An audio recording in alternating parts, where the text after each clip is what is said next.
أعوذ بالله من الشيطان الرجيم. بسم الله الرحمن الرحيم. من أجل ذلك كتبنا على بني إسرائيل أنه من قتل نفسا بغير نفس أو فساد في الأرض فكأنما قتل الناس جميعا ومن أحياها فكأنما أحيا الناس جميعا. صدق الله مولانا العلي العظيم وصدق رسوله النبي الكريم ونحن على ذلك لمن الشاهدين والشاكرين والحمد لله رب العالمين. توفیق الہی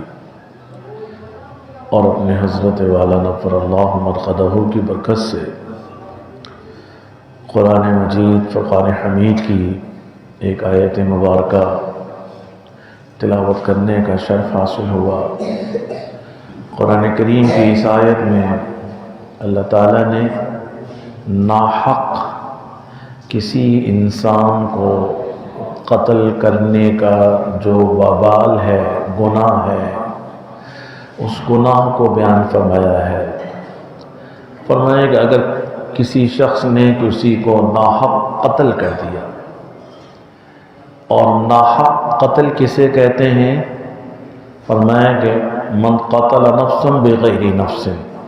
کسی جان کے بدلے میں بھی قتل نہیں کیا، قصاصاً قتل بھی نہیں کیا، او فساد فی الارض، یا زمین میں فساد مچانے کے بدلے میں بھی اس کو قتل نہیں کیا، ایسے ہی کسی کو ناحق قتل کر دیا تو اس کے لیے فرمایا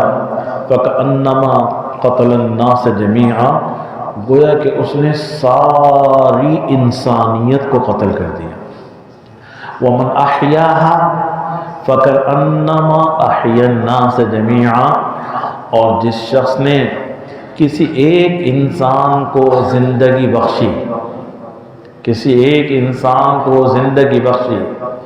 تو فرمایا کہ اس نے فَكَأَنَّمَا أَحْيَا النَّاسَ جَمِيعًا، اس نے ساری انسانیت کو زندگی بخش دی. تو یہ دین اسلام کی جو تعلیمات ہیں وہ تعلیمات یہ ہیں کہ کسی بھی انسان کو، چاہے وہ انسان مسلمان ہو چاہے کافر ہو، مسلمان ہو تو فرمائے کہ ایک خون مسلم کی جو حرمت ہے وہ بیت اللہ سے بھی زیادہ ہے، خون مسلم کی حرمت. اور بدترین گناہوں میں سے ایک گناہ یہ ہے کہ کسی کو ناحق قتل کرنا، ظلماً قتل کرنا، چاہے وہ مسلمان کا قتل ہو چاہے غیر مسلم کا قتل ہو. گزشتہ ہفتے میں سیالکوٹ کے علاقے میں ایک سری لنکا کے ایک غیر مسلم شخص جو کہ ہمارے ملک میں ایک معاہدے کے تحت ایک فیکٹری کے اندر مینیجر تھے، پریانتھا کمار، اس کو فیکٹری کے ملازمین نے کسی ذاتی دشمنی یا ذاتی رنجش کی وجہ سے اس کو قتل کر دیا. وہ سارا کا سارا واقعہ وہ کسی سے ڈھکا چھپا نہیں ہے، اس کو قتل کر دیا، اور قتل کرنے کے بعد اپنے آپ کو بچانے کے لیے اسے توہین رسالت کا رنگ دے دیا. توہین رسالت کا رنگ دے دیا کہ اس نے توہین رسالت کی ہے. اس توہین رسالت کی وجہ سے مشتعل کچھ لوگ مشتعل ہو گئے، ان کے جذبات مشتعل ہو گئے، اور اس اشتعال میں آ کے ان لوگوں نے اس کو جو ہے مار دیا، قتل کر دیا. تو جو مارنے والے تھے وہ یہ فخر محسوس کر رہے تھے کہ گویا کہ ہم نے بہت بڑا کارنامہ انجام دیا. ان کا یہ جو فعل ہے، تو سب سے پہلی بات تو یہ ہے کہ دین اسلام میں اس کی اجازت نہیں ہے اس فعل کی، کہ اگر کوئی شخص مجرم بھی ہے، حقیقتاً مجرم ہے، تو اس مجرم کے لیے ہمارے یہاں ریاست کے اندر قانون موجود ہے، عدالتیں موجود ہیں کہ وہ اس مجرم کو اس جرم کی سزا صرف قانون کے تحت جو متعلقہ ادارے ہیں، جو عدالتیں موجود ہیں، نظام عدل پر اسلام کی بنیاد ہے، اس ریاست کی جو بنیاد ہے وہ بھی نظام عدل کے اوپر ہے، وہ موجود ہیں، اس قانون کے تحت اس کو سزا دینا عدالتوں کا کام ہے، قاضی کا کام ہے،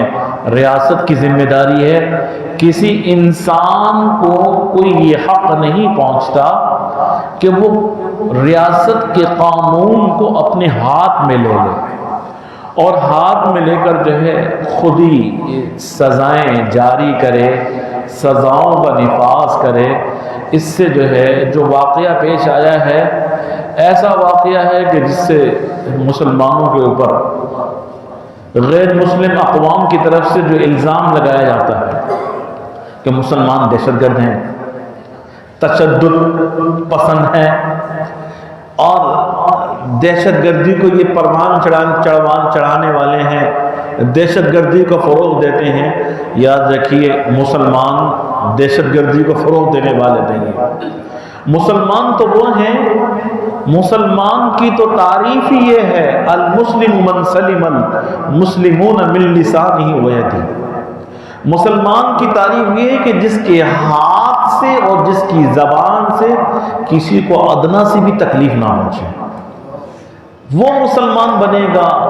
کامل مسلمان تب بنے گا حضور صلی اللہ علیہ وسلم کا امتی، آپ صلی اللہ علیہ وسلم کی تعلیمات پر عمل کرنے والا۔ وہ تب بنے گا جب اس کی شر سے دوسرے لوگ محفوظ ہوں۔ مسلمان تو یہ ہے۔ اور اسلام دین فطرت ہے، اور اس دین اسلام کی تاریخ کیا ہے؟ دین اسلام کی تاریخ یہ ہے کہ مسلمان اگر کسی علاقے کو فتح کر کے کہیں پر کسی شہر میں کسی بستی میں داخل ہوئے، وہاں ایک چڑیا بھی نہیں مری۔ اور اسلام کی تعلیمات کیا ہیں کہ جب مسلمان کسی علاقے کو فتح کریں گے، بچوں کو ہاتھ نہیں لگائیں گے، بوڑھوں کو ہاتھ نہیں لگائیں گے۔ کافروں کی بستی مسلمان فتح کر رہے ہیں اور کافروں کے علاقوں میں داخل ہو گئے، شہر کے شہر مسلمانوں نے فتح کیے، تو وہاں جب جائیں گے نہ درختوں کو جلانا ہے، نہ کوئی پھول توڑنا ہے، نہ کسی پرندے کو مارنا ہے، نہ کسی بچے کو قتل کرنا ہے، خواتین کو بھی ہاتھ نہیں لگانا، جو بوڑھے ہیں ان کو بھی تم نے چھونا تک نہیں ہے۔ اسلام کی تعلیمات یہ ہے۔ اور اسلام کے مد مقابل جو کفر کی تاریخ ہے، کافروں کی تاریخ ہے، کافروں کی تاریخ یہ ہے اور ان کا طریقہ یہ ہے کہ یہ کافر لوگ جب بھی گئے، جس علاقے میں بھی گئے، مسلمانوں کے علاقوں کو تہس نہس کر دیا، مسلمانوں کے گھروں کو جلا دیا، عورتوں کی عصمت دریاں کی، بچوں کو، مردوں کو، خواتین کو، بوڑھوں کو شہید کر دیا۔ تتاریوں کا جو دور تھا، جو زمانہ تھا، وہ دیکھیے تتاریوں نے کتنے ظلم کیے ہیں مسلمانوں کے اوپر۔ ان کی پوری کی پوری تاریخ، پوری ہسٹری موجود ہے۔ جہاں گئے وہاں مسلمانوں کے علاقوں میں داخل ہوئے تو وہ نیست و نابود کر دیا ہے۔ دریا کے دریا اور سمندر انہوں نے خون سے رنگین کیے ہیں، خون سے، مسلمانوں کے خون سے رنگین کیے ہیں۔ مسلمانوں کی تاریخ، دین اسلام کی تعلیمات، وہ دنیا کے سامنے ایک روشن چہرہ ہے۔ وہ روشن چہرہ ہے۔ وہ روشن چہرہ یہ ہے کہ مسلمان کہیں داخل ہوتے ہیں، کسی کو پر ہاتھ نہیں اٹھاتے۔ جو مسلمانوں کے مقابلے میں آئے گا، جو لڑے گا، اسلحہ لے کر آئے گا، تلوار لے کر آئے گا، مسلمان اس سے تو لڑیں گے۔ ورنہ وہ کہتے ہیں کہ دیکھیں، ہم لڑنے کے لیے نہیں آئے، ہم آپ کو یہ پیغام دینے کے لیے آئے ہیں کہ یا تو آپ ایمان لے کر آ جائیں، مسلمان ہو جائیں، آپ ہمارے بھائی ہیں۔ اگر آپ ایمان اور توحید کی دعوت کو قبول نہیں کرتے تو پھر آپ ایسا ہے کہ ہماری ماتحت ہو کر رہیں، آپ ہمارے ماتحت ہو کر رہیں اور آپ کی جان مال کی حفاظت ہماری ذمہ داری ہے، ذمہ بن جائیں، جزیہ ادا کر دیں، اسلام کا جو قانون ہے۔ اور اگر اس کو بھی نہیں مانتے تو پھر مقابلہ ہے، لڑائی ہے، لڑائی کے میدان میں جو پھر آ کر آپ ہم سے مقابلہ کر سکتے ہیں تو ہم اس کے لیے بھی تیار ہیں، اس کے لیے بھی تیار ہیں۔ اور اس لڑائی میں بھی تعلیم کیا ہے مسلمانوں کے لیے کہ آپ نے جس بستی میں داخل ہونا اس بستی کو اجاڑنا نہیں ہے، اس بستی کو نہیں اجاڑنا، اس کے درختوں کو نہیں تو آگ نہیں لگانی، فصلوں کو تباہ نہیں کرنا، مکانات کو تباہ نہیں کرنا، لوگوں کی جان مال کی حفاظت کرنی ہے، ان کو نقصان نہیں پہنچانا۔ مسلمان فاتحین اور مسلمانوں کی تاریخ جس کی تفصیل کا بھی وقت نہیں ہے، مسلمان جہاں گئے فاتح بن کر گئے لیکن ایک درخت کا پتا بھی نہیں توڑا۔ اور ان کی غیر مسلموں کا جو کافروں کا طریقہ ہے، یہ کافر دنیا کے جتنے بھی ہیں یہ تشدد پسند ہیں۔ ہندوستان کے اندر آپ انتہا پسندی یہ دیکھیے، وہاں کوئی مسلمان گائے کی قربانی کرنا چاہے تو وہ اس کو مارتے ہیں۔ آج بھی ہندوستان کے مسلمانوں پہ ظلم ہو رہا ہے، بربریت کی داستانیں رقم ہوتی ہیں ہندوستان کے اندر۔ آج بھی یہ حالت ہے کہ بہت ساری جگہوں پر مسلمان جمعے کی نماز نہیں پڑھ سکتے، عید کی نماز نہیں پڑھ سکتے، شعائر اسلام کی ادائیگی کا اظہار نہیں کر سکتے، مسلمانوں پر ظلم اور بربریت۔ تو یہ جو دہشت ہے، انتہا پسندی ہے، یہ اسلام نے اس کی اجازت نہیں دی ہے۔ لا اکراہ فی الدین، اسلام نے یہ کہا کہ اسلام، دین اسلام میں جبر نہیں ہے، کسی کی کن پٹی پہ آپ پستول رکھ کے کہیں کہ کلمہ پڑھ لو، نہیں، اس میں کوئی جبر نہیں ہے دین کے اندر۔ دین اسلام کی تعلیمات میں تشدد نہیں ہے، دین اسلام کی تعلیمات میں انتہا پسندی نہیں ہے۔ یہ انتہا پسندی جو ہے وہ ہندوؤں کے اندر ہے، عیسائیوں کے اندر ہے، یہودیوں کے اندر ہے، جو بدھ مت مذہب رکھنے والے ہیں، انہوں نے برما کے اندر مسلمانوں کو کیسے جلایا ہے۔ آج شام کے اندر آپ چلے جائیے، مسلمانوں پہ کیسے ظلم ہوا ہے۔ سنی العقیدہ مسلمانوں کو قتل عام، افغانستان کے اندر 50 لاکھ مسلمانوں کو شہید کر دیا گیا، ڈیزیکیٹر بموں کی برسات ان کو پر کر دی جاتی ہے۔ دنیا میں جب بھی ظلم ہوا ہے تو مسلمانوں پہ ظلم ہوا ہے، بربریت کی داستانیں رقم کی ہیں تو کافروں نے کی ہیں۔ نہ اسلام نے ایسا کیا، نہ اسلام کا ایسا چہرہ ہے، نہ مسلمانوں کا ایسا طریقہ ہے۔ مسلمان وہ کافروں کو جو ان کے ماتحت ہیں ان کی جان مال کی حفاظت کرنے والے ہوتے ہیں، ان کی جان مال کی حفاظت کرنے والے ہیں، ان کی عزتوں کی حفاظت کرنے والے ہیں، ان کی خواتین کی عزتوں کی حفاظت کرنے والے ہیں، ان کی عبادت خانوں کی بھی حفاظت کرنے والے مسلمان ہیں۔ اقلیتوں کو حقوق، اسلام نے اقلیتوں کو حقوق دیے ہیں، اور اسلام اقلیتوں پر ظلم کرنے کی اجازت نہیں دیتا، ظلم کرنے کی کبھی اجازت نہیں دیتا۔ لہذا جو حالیہ واقعہ پیش آیا سیالکوٹ کے اندر، وہ سری لنکا کے مینیجر کو جو کچھ لوگوں نے مارا ہے، وہ لیبر فیکٹری کی لیبر تھی، اور اس فیکٹری کی لیبر کا اپنے اس مینیجر کے ساتھ جو جھگڑا تھا وہ ذاتی رنجش تھی۔ اس کو رنگ یہ نہ دیا جائے کہ یہ مسلمانوں کا فعل ہے اور اسلام توہین رسالت کا جو قانون ہے، یہ قانون ایسا ہے، اس قانون کو ثابت کرنے کے لیے بڑی سخت ترین شرائط ہیں، اور اس شرائط کے مطابق اگر کسی نے توہین کی ہے اور اس کا جرم ثابت ہو جاتا ہے تو اس کی سزا بھی وہ نظام عدل کے تحت دی جائے گی۔ ریاست کی ذمہ داری ہے، کسی کو یہ حق نہیں پہنچتا کہ کوئی ریاست کا قانون اپنے ہاتھ میں لے لے اور ہاتھ میں لے کر جو خود سزائیں جاری کرے، کسی کو اجازت نہیں، کسی کو اجازت نہیں ہے اس ملک کے اندر۔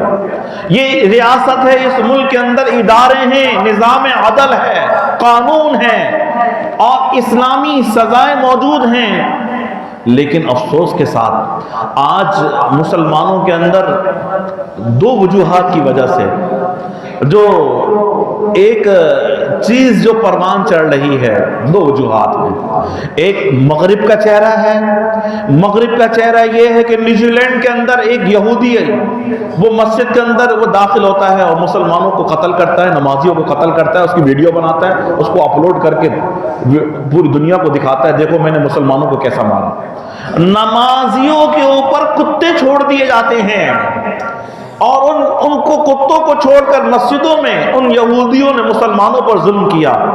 ایک نقشہ آج کا جو نوجوان ہے، ایک نقشہ اس کے ذہن میں یہ آتا ہے، دنیا کے اندر یہ کافر، یہ ہندو، یہ عیسائی، یہ یہودی، یہ بتوں کو ماننے والے،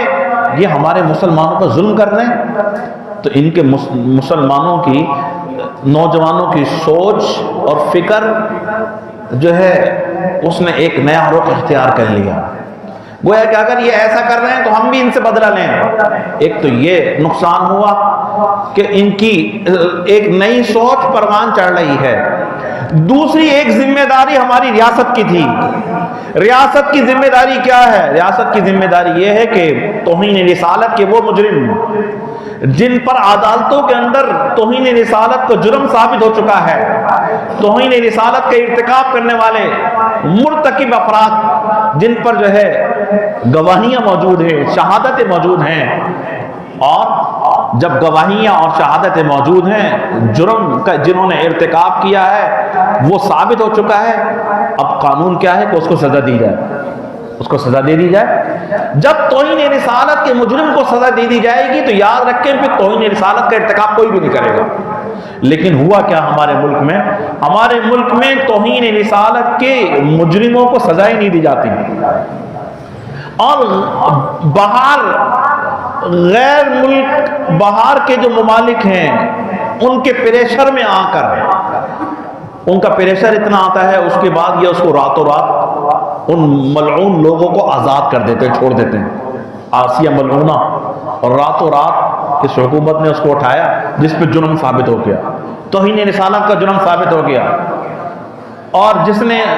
ثبوت کے ساتھ ثابت ہوا، اور ایسے اور بہت سارے کیس موجود ہیں جن کیسوں کے اندر توہین رسالت کے مجرم کو جو ہے راتوں رات اٹھایا اور باہر بھیج دیا۔ جب یہ ہونے لگا تو پھر نوجوانوں میں یہ سوچ پروان چڑھنے لگی کہ جب ایسے ہی ہوگا، اس ملک میں توہین رسالت کے مجرم کو سزا نہیں دی جائے گی، اس کو اٹھا کے باہر بھیج دیا جائے گا، تو آج کا جو نوجوان ہے اس کے ذہن میں یہ سوچ پروان چڑھی، اور اس سوچ کو پروان چڑھنے میں دخل کس کا ہے؟ ریاست کا۔ ریاست نے یہ سوچ پروان چڑھائی ہے۔ اگر توہین رسالت کے جو مجرم تھے، جنہوں نے جرم ثابت ہو چکا تھا عدالتوں کے اندر، اگر ان کو سزائیں دی جاتی تو یہ سوچ پروان نہ چڑھتی۔ اب یہ سوچ پروان چڑھ گئی، جو ملے الزام لگائے کسی کے اوپر، کسی کے اوپر کوئی الزام لگا دے، اور کوئی بہت بڑا مجمع ہو اعلان کر دے اس نے توہین رسالت کی ہے، لوگ آ کے ویسے ہی اس کو مار رہے ہیں۔ اور اس سے کیا ہو رہا ہے کہ اس دین اسلام کی بدنامی ہو رہی ہے، مسلمان کی بدنامی ہو رہی ہے، ہمارے ملک پاکستان کی بدنامی ہو رہی ہے، جبکہ جو ہے شریعت مقدسہ کی تعلیمات کیا ہیں؟ توہین رسالت کے ارتکاب، اس جرم کے ثبوت کے لیے شرائط، کڑی شرائط ہیں، کڑی شرائط ہیں۔ ان شرائط سے گزرنے کے بعد، جرم ثابت ہونے کے بعد پھر اس کو سزا ہوگی، اور سزا بھی جو ہے وہ ریاست کی ذمہ داری ہے، کسی انسان کی ذمہ داری نہیں ہے کہ وہ کسی کو قتل کر دے۔ لہذا جو حالیہ واقعہ پیش آیا، اس میں بھی ریاست کی غفلت اس میں یہ شامل ہے۔ ریاست نے اپنی ذمہ داری کا پورا مظاہرہ نہیں کیا۔ جو جتنے بھی سابقہ واقعات پیش آئے ہیں، جن پر جرائم ثابت ہوئے، ان کو سزائیں دی جاتی تو یہ واقعی نہ ہوتا۔ اور دوسری بات یہ ہے کہ دیکھیے، ایک معمولی سی بات کے اوپر اتنا سخت جو واقعہ پیش آیا ہے، اس سری لنکا کے مینیجر کو جو قتل کیا گیا ہے اور بے دردی کے ساتھ پھر اس کی لاش کو جو ہے جلایا گیا، اس کی جتنی بھی مذمت کی جائے کم ہے۔ دیکھیں، وہ غیر مسلم ہماری حکومت کے ماتحت ہیں، ہمارے ملک میں ویزا لے کر آئے ہیں، ایک معاہدے کے تحت یہاں پہ کام کر رہے ہیں، ان کی جان مال کی، ان کی حفاظت ریاست کی ذمہ داری ہے، ریاست نے اس ذمہ داری کا حق ادا کرنا چاہیے ریاست کو، لیکن ایسا نہیں ہوتا، اس میں کوتاہیاں ہیں، اس میں غفلتیں ہیں، لہذا جو واقعہ پیش آیا ہے، ایک تو اس کو دین اسلام کے ساتھ نہ جوڑا جائے، لیبرلز جتنے بھی ہیں وہ یہ آج اس کو جوڑ رہے ہیں دو چیزوں کے ساتھ، کہتے ہیں دیکھو اسلام کا نقشہ یہ ہے، دین اسلام یہ ہے، مسلمان یہ ہیں، جبکہ ان کو اپنی تاریخ یاد نہیں آتی، پوری دنیا میں ظلم اور بربریت کی داستانیں جو انہوں نے رقم کی ہیں، خون کی ندیاں انہوں نے بہائی ہیں، ان کی تاریخ یہ ہے، اور ہماری مسلمانوں کی تاریخ یہ ہے کہ مسلمان کہیں فاتحین جس علاقے میں داخل ہوئے درخت کا ایک پتا بھی نہیں ٹوٹا، درخت کا ایک پتا بھی نہیں ٹوٹا، ایسے یہ داخل ہوئے ہیں، انہوں نے کہیں ظلم نہیں کیا، مسلمانوں نے اسلام میں ظلم کی مخالفت کی ہے، ظلم اور بربریت تشدد کی نفی کی ہے، لا اکراہ فی الدین، اور اس کی کتنی سخت مذمت کی ہے، ایک ناحق کسی کو قتل کر دیں، ایک ناحق انسان کو اگر کسی کو قتل کر دیا فَكَأَنَّمَا قَتَلَ النَّاسَ جَمِيعًا، اللہ تعالیٰ فرمانے گویا اس نے ساری انسانیت کو قتل کر دیا، ایک آدمی کو مارا، اللہ تعالیٰ کہہ رہے ہیں ساری انسانیت کو اس نے مار دیا۔ تو بھائی یہ اتنا سخت الفاظ میں جب قرآن مذمت کر رہا ہے، اسلام مذمت کرتا ہے، دین اسلام مذمت کرتا ہے، مسلمان بھی اس کی مذمت کرتے ہیں، ذی شعور انسان، ہر ذی شعور انسان اس فعل کی مذمت کرے گا، لہذا ریاست کی ذمہ داری ہے کہ وہ اس کے پیچھے جو عوامل کار فرمائے ہیں، جو ان کی دشمنیاں تھیں، ذاتی رنجش تھی، جس بنا پر یہ کیا یا سازش تھی، اس کو بے نقاب کیا جائے، اور جو لوگ مجرم، جو بھی کوئی اس کے اندر شامل ہے، اس کو سخت سے سخت ترین سزا دی جائے، اور پوری دنیا میں یہ پیغام جائے کہ مسلمان اگر ناحق خون ہوتا ہے، اس ناحق خون کا بدلہ لینے والے بھی مسلمان ہیں، اور وہ اس دین اسلام کی جو تعلیمات ہیں، ریاست اسلامی ریاست کی جو فرامین اور جو احکامات اور جو قوانین ہیں، ان کا پورا کرنے والے بھی مسلمان ہیں، لہذا اس کی سخت مذمت بھی کی جائے ایسی چیزوں کی، اور ایسے آئندہ مستقبل میں ایسے واقعات کا دوبارہ ایسا اعادہ نہ ہو، تو نوجوانوں کو اس سوچ اور اس فکر اور اس تربیت کو پروان چڑھانے کی ضرورت ہے کہ دیکھیں ہم اپنے ملک کے ساتھ مخلص ہیں، پاکستان کے ساتھ مخلص ہیں، ریاست کے ساتھ مخلص ہیں، ریاست کے قانون کے ساتھ ہم مخلص ہیں، ہمیں اپنی ریاست عزیز ہے، ہم کوئی بھی ایسا عمل نہیں کریں گے جس کی وجہ سے ہمارا ملک بدنام ہو، ریاست بدنام ہو، اسلام کے اوپر کوئی الزام لگائے، مسلمانوں کے اوپر کوئی انگلی اٹھائے، ایسا فعل ہرگز اس کا ارتکاب نہیں کرنا چاہیے۔ اور ایسے فرقہ وارانہ اسٹیکر، جو اسٹیکر تھا وہ اگر ایسے فرقہ وارانہ اسٹیکر کسی بھی ادارے میں، کسی بھی سرکاری دفتر کے اندر، کسی بھی فیکٹری میں، کسی بھی جگہ پر ایسے اسٹیکر پر، ایسے اشتہارات کے اوپر پابندی ہونی چاہیے، کہیں نہیں لگے گا۔ جہاں پر اس غلط فہمی کی بنا پر جہاں اتنا بڑا واقعہ ہوا جس کی ہم پرزور مذمت کرتے ہیں، اور ہم اس فیملی کے درد اور غم میں برابر کے شریک ہیں، اور ان کے ساتھ ہمدردی کا جو ہے ہم اظہار کرتے ہیں اس سری لنکا کی اس فیملی کے ساتھ جس مینیجر کو بھی قتل کیا گیا، مسلمان تمام اہلیان پاکستان ان کے ساتھ اپنی ہمدردیوں کا اظہار کرتے ہیں، اور حکومت وقت سے بھی اس بات کا مطالبہ کرتے ہیں کہ اس کی تحقیقات کی جائیں، جو مجرم ہیں ان کو سزا دی جائے، اور آئندہ کے لیے نوجوان نسل کی جو ہے ان کے اندر سے یہ سوچ اور یہ فکر جو پیدا کی ہے ریاست کی غفلت کی وجہ سے، اس کو ختم کیا جائے۔ جو توہین رسالت کے حقیقی مجرم ہیں، جن پر کیس ثابت ہو چکے ہیں، جو جیلوں کے اندر موجود ہیں، سزائیں نہیں دی جا رہی، ان کو اعلانیہ طور پر سزا دی جائے، بتایا جائے کہ دیکھو یہ مجرم تھے، ان کو ہم نے سزا دی ہے، ان کو کبھی بھی نہ چھوڑا جائے۔ اگر یہ کام ریاست کرے گی تو کبھی ایسے واقعات نہیں ہوں گے، اور اگر ریاست نے یہ کام نہ کیا تو پھر یہ گویا کہ اگر واقعہ آئندہ بھی کوئی ہوا، کسی بھی بنا پر ہوا، تو وہ انگلی جو اٹھے گی ریاست کی طرف اٹھے گی، ریاست نے سد باب نہیں کیا، ریاست ماں کی جگہ پہ ہوتی ہے، اور اس ماں اور اس ریاست کی ذمہ داری یہ ہے کہ وہ ایسے جرائم کا سد باب کرے، آئندہ کے لیے راستہ ہمیشہ کے لیے بند کر دیا جائے، اور دوبارہ یہ پاکستان کے اندر یہ واقعات ایسے ظہور پذیر نہ ہوں جس سے ملک اور اسلام و دین اسلام و مسلمانوں کی بدنامی ہو۔ اللہ تعالیٰ مجھے اور آپ کو ان باتوں پر عمل کرنے کی